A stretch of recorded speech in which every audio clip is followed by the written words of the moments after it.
Oh, well, we are back now here at the KFYR Plus News Desk, and Jack Ratliff's memoir, Riding the White Bull, traces the formative experiences that shaped his path to becoming a Navy SEAL. Long before combat, Ratliff's story now reveals how character, discipline, and leadership are forged through challenge, risk, humor, and resilience. Mr. Ratliff joins us now. Jack, thank you for your time today, sir. Sure appreciate it. Yes, sir. So what gave you the idea to write a book, and what was the moment you realized this book wasn't just a military memoir, but a story about character formation? Well, I've got a funny echo here. Let me see if I can fix Yeah, this. I think you've got two. You've got two of them up there. If you want to close one of your boxes, that's why. Okay, let me see if I can close that.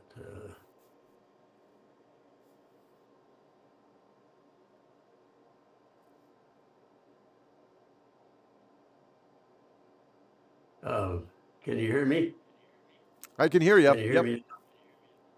Okay, that did it. I didn't set out to write one of these bloviating memoirs about how tough the SEALs were. Everybody's read those.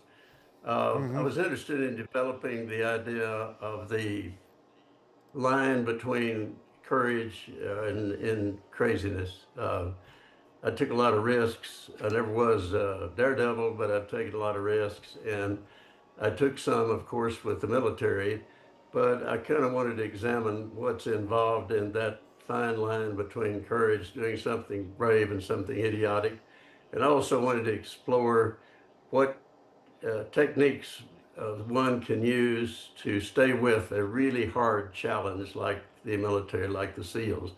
And so I talk in the book about some things, some sort of mind tricks I played to make myself get through that very difficult training. Jack, why did you choose to focus on the years before combat rather than battlefield experience? Well, I guess the first answer is because I had no battlefield experience. I was in the Navy between uh, Korea and Vietnam. So I didn't Okay. really see any real combat.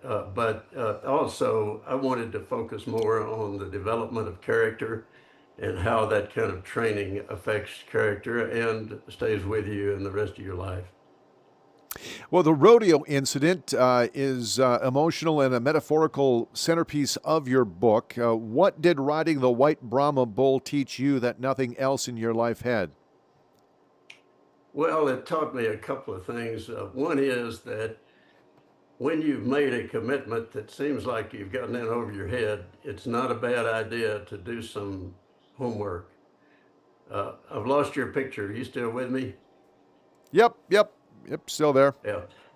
So I just wanted to explore uh, the notion of how preparedness can really get you through some tough situations, even those that you maybe foolishly had agreed to be involved in. You write about the absurdities of youth and humor. How do you balance reflection with levity when looking back on it? Well, I've always tried to find something funny in my experiences, and it's particularly true in the SEAL training. I mean, I don't know how you get through the tough uh, crises in life unless you got some kind of sense of humor, and I've always sort of had that look at it. But again, that's different from what you usually see in military memoirs, and understandably. But part of my experience, a serious part of my experience, was the funny things that happened, and I try to bring those out. Hmm. Well, the book argues that leadership is often formed long before formal authority. Do you have any early moments cemented of your own sense of responsibility? Uh, I guess I can't point to any specifics. I was very active in athletics in high school and later in Hmm. college. So I think those played a role.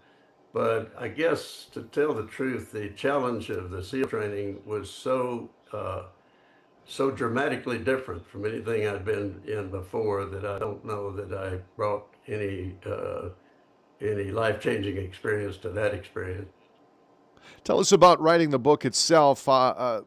a lot of work goes into writing books. How was it for your? I guess this is your first time, I'm guessing, writing a book. How was it? It is. Well, I've written other books because I was a law professor, and so I wrote textbooks, and they had very good sales record, but that's because students were required to buy them, so I They don't had to buy count them. those. But yeah, but yeah, I forgot. What was our question? What was your experience writing about your own experience, this Oh, book? yeah. Well, I've always kept notes and logs as time went on of what I would call short stories of things that happened to me. And this book is only about half of the ones that I have. But I've done that over the years. And I really didn't set out. I was doing that for my entertainment and for my friends. And I didn't set out to make that a book. And then I finally realized I had enough stories that I could put those together, and I pulled out the college and military stories for this book. I've got another book's worth of stories that I'll do something with. How did your naval service influence your later career as a lawyer and professor? Well, I think primarily the the rigors of that training were such that later on, when I got into situations where I was in a serious jam, having to work late, having to get up really early, find myself getting ready for a case at 2 o'clock in the morning and feeling a little sorry for myself. And then I remembered, this is nothing compared to SEAL training. I mean, this is a piece of cake. So in Hmm. some ways, it made life's challenges easier, and it also gave me I was lucky enough to get through that training, and I do mean lucky. It gave me a background to give me some confidence that no matter what came up, I believed I could handle it. Nothing I was going to run into was going to be any worse than Hell Week. Which leadership lesson stayed with you the longest, Jack? I think maybe the one that stayed the longest is the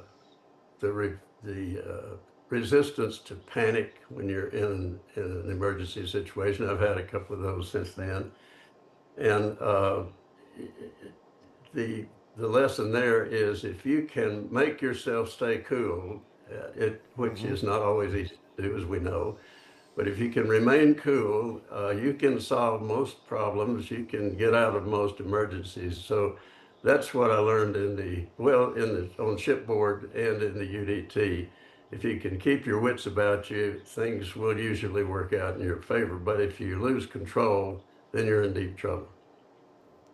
As we wrap up, Jack, what do you hope readers discover about service, leadership, or American life through your story, Riding the White Bull?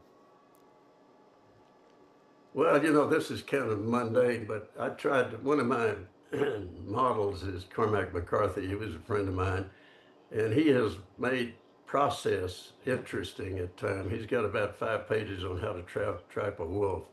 So one of the things I was trying to recreate, if you read the story about the white bull, you will have a paid by the numbers guide about how to ride a rodeo bull, and I hope that others will find that interesting. Oh, absolutely. Jack Ratliff, the memoir is Riding the White Bull. It's available now. Jack, thank you so much for your service, and thank you for the new book and your time today. Well, thank you for having me on. I appreciate it. Thank you. All right, 11 minutes after the hour, we'll take a break. We're coming right back here with a look at your local headlines next on KFYR Plus.